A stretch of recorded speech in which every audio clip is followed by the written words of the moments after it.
Hello everyone, welcome back. It's a weird video, it's Spino here. I know it's kind of weird having me talk here, but this is the start of something new and fresh, and I hope you guys enjoy this video.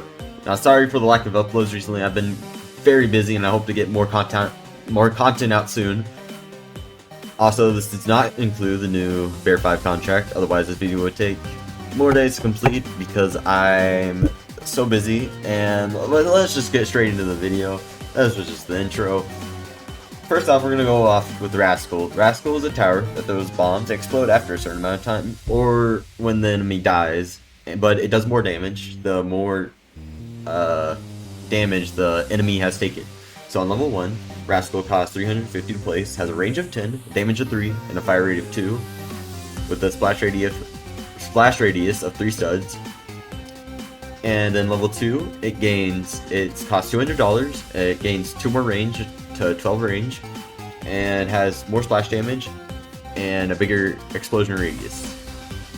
And then it also, appearance wise, it gains a green shirt with an explosion decal on it. Level 3 is 1200, the damage increases to 10, max damage to 30, and splash radius to 4 studs, about 5 to 15 DPS. Appearance, it gains a hoodie and acquires a different type of bomb. Level 4, it costs 2,500, a damage of 25, max damage of 75, max splash radius of 8, 12.5 to 37.5 DPS. Appearance, gains a bandolier of bombs around the tower itself, and its shoes go from white to black.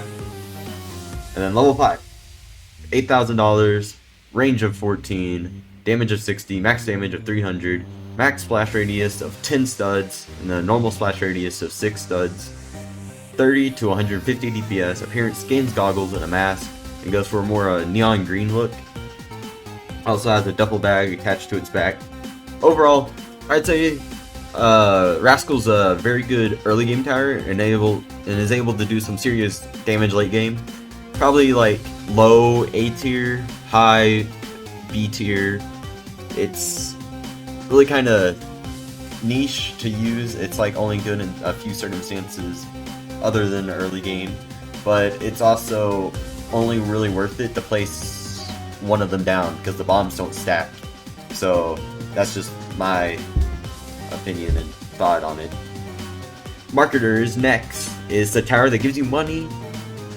Well, it gives you more money depending on how much damage you do within its range. So if you have another tower in its range, depending on how much damage that tower does that's in that marketer's range, it will do more damage. And it'll give you more cash. Or it won't do more damage, it'll just give you more cash. And then level 1, it's $500 to place, has a range of 8, and it gives you max cash of $100 that way. Level 2, it's $250, it gains a range up to 9, max cash goes to $150. And it also gains glasses. I know. The best upgrade ever. Level 3, it's $1,400. The range goes up to from 9 to 11. And then max cash goes from 150 to 600. And gains a strap around your body. And then level 4, it's $4,000. Range of 12. Max cash $1,250. Changes the color of shirt to be more red and gains a whiteboard in the background. Yeah, some marketer stuff. Yeah, blah blah blah. And level 5, $9,000, range of 14, max cash is $3,500. Shirt turns pink and gets a desk, and that's basically it. And then overall, Marketer can outperform Prize Corner in trio and quad, and especially good for like special modes like Security Breach, and one that comes close in the future. Now this tower is gonna be a, what is it? People are gonna disagree with this opinion, but I think it's an A tier tower. Because I've done some math, and it's, if everyone brings Marketer, it's better for trio and quad. So I don't know, it's better for trio and quad than to use Prize Corner. So I don't know, but I still rather just prefer Prize Corner for consistency. Yeah, and it's just way easier to get.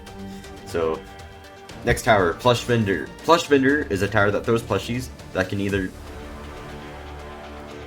do a range, damage, or fire rate buff. And level 1, it costs $450, projectiles only throws out one plushie, has a range of 9.5, fire rate of 12, a buff duration of 8 seconds, and a damage buff of 10 seconds. And then level 2, it's for $1,000. Damage buff goes from 10% to 15%. There's now a range buff that's 20%, and the fire rate decreases from 12 to 10 seconds. The cart becomes more colorful and overall just has more detail on it. And then level 3, $2,500, it throws out 3 projectiles. It has a fire rate buff of 20%, range of 12 now. And the cart changes and gets more plushies around the cart. And then level 4, it's $5,000, 4 projectiles, buff duration of 10 seconds instead of 8 seconds. A damage buff goes up from 15% to 30%, range buff goes up from 20% to 40%, and fire rate buff goes from 20% to 25%. The cart now has 4 wheels, and overall just has a cleaner look to it. And then level 5 is $13,500 with the fire rate of 8, going down from 10 seconds. Now it throws out 6 projectiles with a range of 14, a buff duration of 14, and its damage buff goes from 30% to 40%. Its range buff goes from 40% to 50%. Its fire rate buff goes from 25% to 35%. And then level 5 has yellow highlights around the cart itself and has more space to put plushies while having a giant Giga Freddy plush in it. And overall, Plush Vender is easily an S tier tower. Very usable almost any time in the game, giving buffs to units. Giving big buffs to units, making them a lot stronger. And then next up, Groundskeeper. It's a tower that pushes back enemies with low damage, but level 1, it's around $350 to place, range of 8, fire rate of 2.5, and then level 2, its fire rate goes from 2.5 to 2. It actually does damage now, and its knockback gets a little bit stronger, and it just gains sleeves on level 2. Level 3, it's 1500. It gains more range. It goes from 8 to 12. It does more damage and does more knockback now.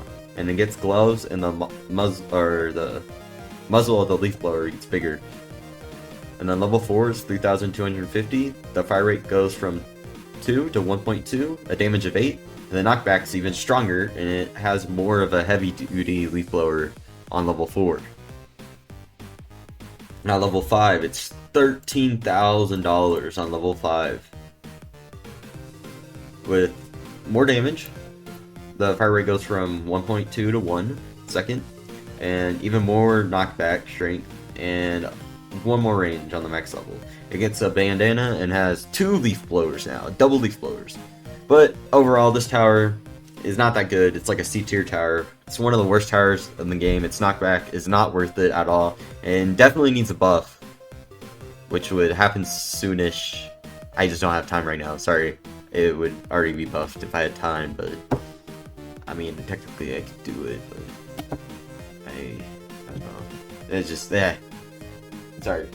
I want to make more changes than just doing that. So actually, I really can't.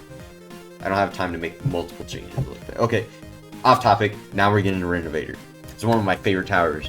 I love using Renovator. But it's a tower with a small splash radius. It's a melee tower that also does stun and whenever it hits its heavy damage, it does even more damage. I don't know exactly how much, because it doesn't really say. I don't know how much it's multiplied by, but it starts off with being 800 to place, has a range of 6, a fire rate of 2, which is about 4 DPS. And then level 2, it's $200, and the fire rate goes from 2 to 1.75, splash radius goes from 2 to 2.5, and gets a towel around his neck, and gets gloves. Level 3 is $2,000, its damage goes from 8 to 20, and its splash radius goes from 2.5 to 3, and it's now able to stun units once it hits its heavy damage requirement, and does more damage on the heavy damage requirement. And then level 3 just has a lot of changes gets a bigger sledgehammer, or just gets a sledgehammer and a construction hat and a whole different outfit. Level 4 is $5,000, 50 damage, more stun power. Splash damage is also the same as the damage. And level 4 just gets a mask and glasses and barbed wire around it. And then level 5, Rocket Hammer, $14,000, fire rate of 1.5 from 1.75, a range of 7 now, splash radius of 4, damage of 150, even more stun. And it's just does a lot of damage. This level 5 gets this giant hammer. Looks very cool. I really like it. And goes more of an orange look on max level. And then overall, this tower is an 8-tier tower with good damage and good stun. So yeah, that's the list, guys. Man, this took me way too long to make. I would be able to make it way faster if I had free time, but this took me way too long. I'm glad that I'm finally able to get it done, but I hope you guys enjoyed the video. I don't know how long this recording went on for. It's kind of yapping a little bit, but it's okay. We got it done finally. I'm excited for this video, and I'll see you guys later.